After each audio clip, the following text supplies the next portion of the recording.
Hi everyone, I hope you're all keeping well and welcome. My name is Lisa. So we have just had Pluto move into Aquarius a couple of days ago. So some of you may have felt, a little bit of an energy shift, maybe not.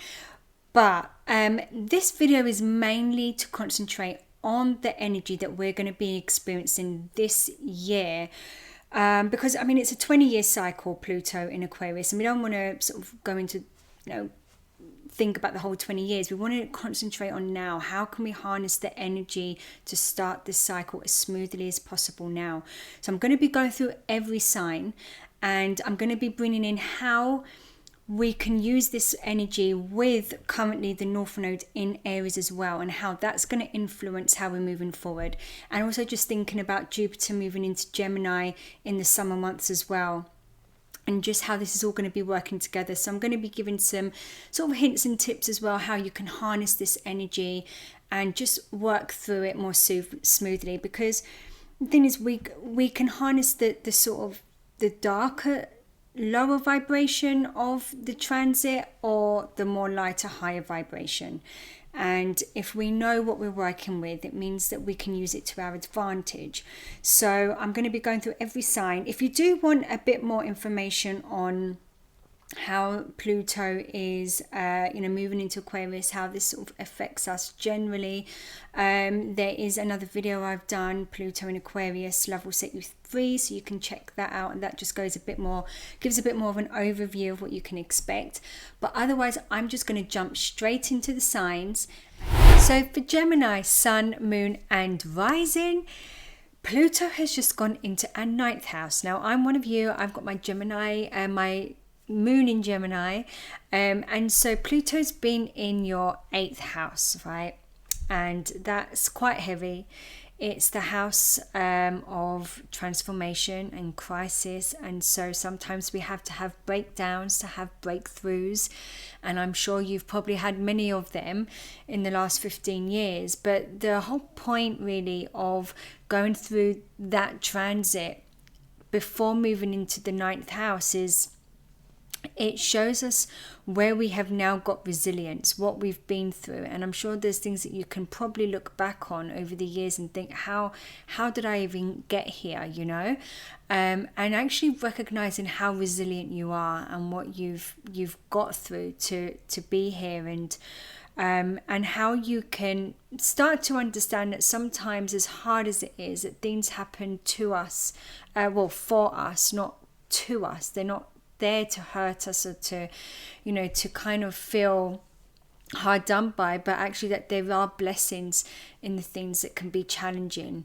and we may not be able to see them at the time, but it's until after we can start to see that resilience, and we can see how it's started to change the way we perceive the world, how we interact with ourselves, how we interact with others, the meaning that we hold to our life. And sometimes, often when there's some form of losses, there's always other gains, but it's very hard to see that in the moment. And now Pluto's moved into the 9th house, and the 9th house is all about higher wisdom and knowledge. It's divine wisdom as well. It's how we hold meaning to the world. So how we perceive it, our values, our beliefs. It represents things like foreign countries as well, and all those kinds of things. It's our kind of it's experiences that we have and how we hold meaning to them. So it can be also to do with teachers and gurus and mentors.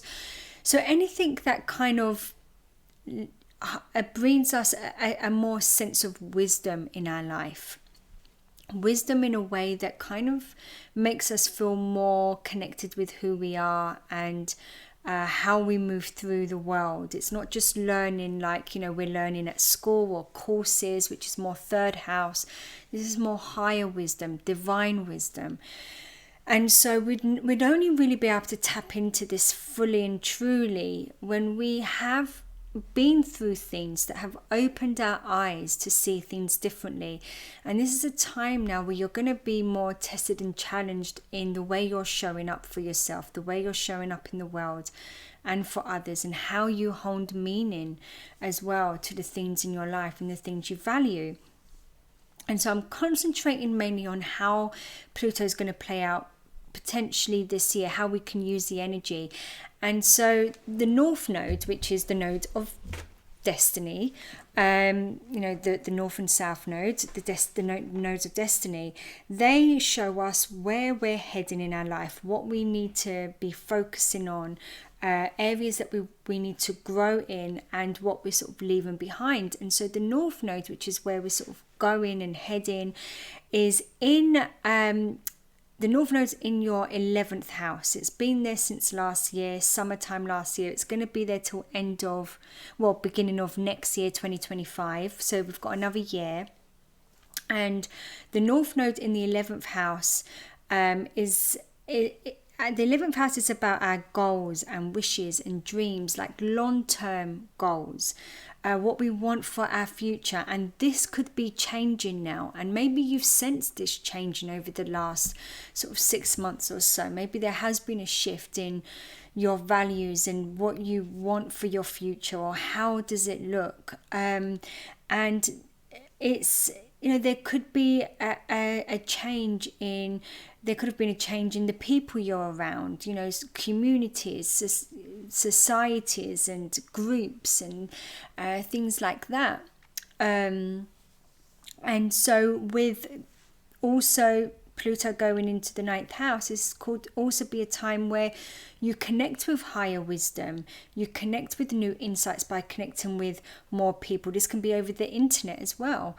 And how we fit into large groups, how do we feel about that, who are we? And Pluto rules the 6th house for you, Gemini. So Pluto rules your 6th house, which is all about your day-to-day routines, your work, your health, your wellness, and so this is playing into with the 6th house, the North Node in the 11th house, how we're structuring as well day to day. What meaning do we have in our day-to-day life, and what kind of balance do we want? What are we doing day to day? Are we making the most of it? Is it something that is bringing us more meaning? And maybe we want that. Maybe that's something that you're now starting to think about as well. Now Jupiter will be moving into your 1st house. This will be end of May time, so it'll be there for a year till summer 2025, which is great because Jupiter in the 1st house is you, it's aspecting you, and so Jupiter brings luck and expansion wherever it goes. And so this is about expanding you and growing, and this can bring in a lot of good things, a lot of good luck. Also, it rules your 7th house of other people, so other people could be bringing you certain resources and luck and insights, and just helping you on your way as well, helping you establish this new sense of where you belong and what you hold meaning to, seeing things from a different perspective. And so this will feel like a stepping into the new as well for you, I think, a lot, Gemini, because this is about your perspective changing. And often our external world is usually more the last thing to change, because it's a reflection of our internal world. So sometimes we can feel very stuck in our life until we make that shift within. And this is a time that shift is going to start happening within. And when that starts happening, that's when you start seeing the external world around you change. So exciting times, I think. Just be very focused, focus on this time on you. This is about you, especially if you have children, because the South Node will be in the 5th house, and maybe you've put a lot of focus in those areas, a lot of focus on children, or even just things that you maybe enjoy, or hobbies. And now the 11th house is saying, come on, let's kind of integrate this more, let's bring this in more, and find that balance, how you're kind of bringing this out into the world, how you're bringing yourself out into the world more, especially if your MC is in the 11th house, your midheaven. But great, it's exciting.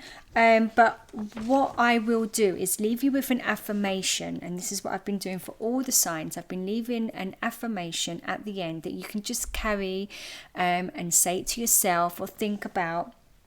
And the affirmation for you is, it's my perspective that changes my reality. I trust and have faith that with great wisdom comes great responsibility. And so what that speaks into is that it's not your world that, changes your reality. It's the way you are seeing things that changes your world. And you have this opportunity to change your reality by the wisdom that you gain at this time now. And with that wisdom, and this is speaking more into over the years as well, with the wisdom you pick up, the knowledge you pick up, you become, you hold that responsibility to share it, to embody it, to be the best you can.